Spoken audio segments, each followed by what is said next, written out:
Slash, tout le monde est bienvenu pour une toute nouvelle vidéo. Et aujourd'hui, une nouvelle vidéo review par rapport au chapitre 980 de One Piece qui, après 2 semaines d'attente, sort enfin. Le chapitre intitulé Renfort de guerre montre que l'on aura le droit à un nouvel allié du côté Mugiwara. Et cet allié, si vous avez bien lu le chapitre, vous savez qui c'est. Je vais parler de Apu, de Wuzu et de la Discord chez Kaido. Je parlerai obligatoirement de Mama, qui ne s'est toujours pas changée, ça fait quand même 3 chapitres. Elle devient aussi inutile que Sakura, donc ça commence à être beaucoup pour Mama. Mais cette fois, elle est présente dans le chapitre, et c'est plutôt intéressant.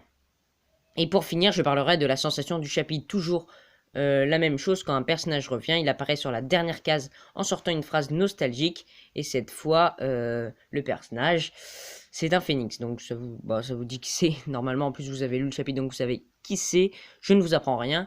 Bienvenue dans Onigashima pour la review, chapitre 980 de One Piece. Iku.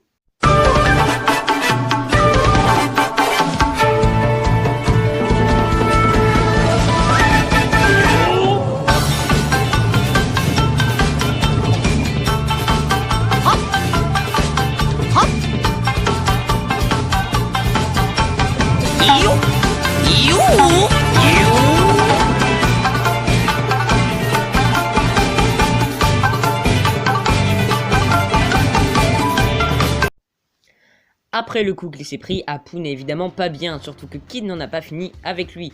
Apu explique à Kid qu'il était obligé de trahir leur alliance étant donné qu'une alliance de pirates ne se finit jamais avec un happy end. Cette phrase sera à retenir car Luffy et Law étant alliés avancent peut-être vers une même fin et ils ne font pas exception à la règle.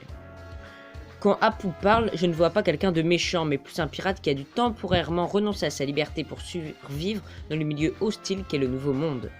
Apu était le seul supernova présent à Wano qui était vraiment du côté de l'empereur Kaido, sachant que Hawkins verra un jour ou l'autre sur ses cartes qu'il a plus de chances de gagner la bataille du côté de Luffy, donc il se ralliera à Luffy.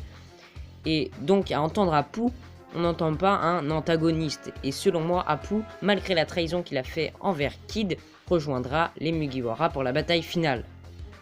Chez Kaido, ce n'est pas encore la discorde, car tout le monde veut attraper Yamato, mais ça ne tarde pas. Dans l'équipage de Kaido, on voit beaucoup un symbole, le tatouage d'un œil, présent chez pas mal de subordonnés.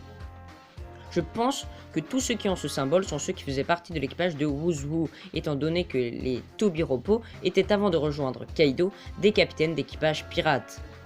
Wuzu veut retrouver Yamato, le fils de Kaido, avant Sasaki et avant tous les autres.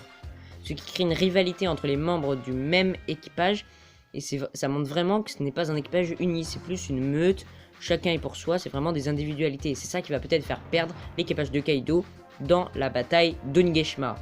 Wuzu dit clairement qu'il y a aussi quelqu'un qu'il veut tuer, et c'est peut-être Drake, qui a été repéré aussi par Wuzu, car quand Drake discutait avec Kobe via escargophone, Drake avait un escargophone normal, ce qui montre que les discussions peuvent être interceptées. Ensuite, on passe avec Kinemon qui arrive derrière le château de Kaido, mais qui se retrouve face au quartier de plaisir. Encore une fois, Kinemon et ses alliés pensaient arriver dans un endroit de bataille, mais non, ils arrivent dans un lieu magnifique, calme et typiquement japonais. C'est dans ce lieu calme qu'une silhouette apparaît derrière une porte. Kinemon dit à tout le monde de se jeter dans l'eau, mais Chopper, ayant mangé un fruit du démon, ne peut pas aller dans l'eau et se retrouve nez à nez avec la silhouette en question, qui est celle de l'impératrice Big Mom. Chopper, ayant peur, mais Mama fait une tête étonnée, comme si elle ne savait pas que Chopper, il n'y a pas si longtemps, a renversé de la soupe bouillante sur brûler sa fille et a foutu le bordel à cette partie. Big Mom a retrouvé sa mémoire, mais peut-être pas entièrement, et peut-être qu'elle se rappelle de Chopper comme un être gentil, et pas comme celui qui a foutu le bordel à Whole Cake. Étant donné que Chopper était avec Kiku, Momonosuke et Karo, Big Mom peut très bien se souvenir de Chopper, et peut-être l'aider et se dire « Ah, toi, je me rappelle, t'étais quelqu'un de gentil. » Et du coup, ça fait un allié de taille. Et elle reperdrait la mémoire, ce serait vraiment des jeux comme ça, où elle récupérerait la mémoire, elle la perdrait, et serait vraiment un pion. Le meilleur arrive évidemment en fin de chapitre, comme d'habitude, avec l'équipage de Big Mom, mené par Perospero et Smoothie. Oh, ça va pas aller loin les deux là, qui tentent de remonter la falaise où King en pteranodon les avait fait tomber. Mais Perospero aperçoit au loin une silhouette d'oiseau. Le ministre Bonbon croit que c'est encore King qui s'apprête à les faire tomber, mais cette fois, c'est Marco. Le phénix prend son envol et d'un sourire moqueur place son grand retour dans l'actualité du monde. En bousculant l'équipage de Big Mom, Marco monte son grand retour du côté de Luffy, évidemment.